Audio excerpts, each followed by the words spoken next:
আল্লাহ কখনো চাবি না বানাইয়া ওইটার তালা বানায় নাই।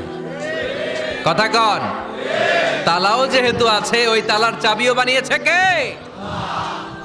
মা আনজালাল্লাহু দাআন ইল্লা আনজালাল্লাহু লাহু শিফা।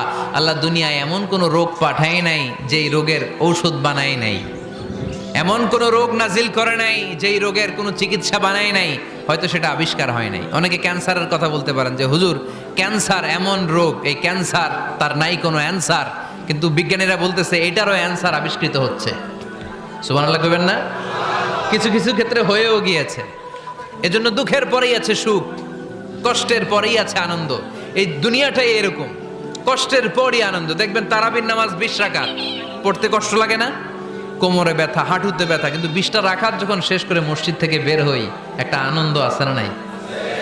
কষ্ট করে পরীক্ষার জন্য প্রিপারেশন নিলেন আপনি কয়েক মাস, কিন্তু ফলাফল যখন ভালো হয় তখন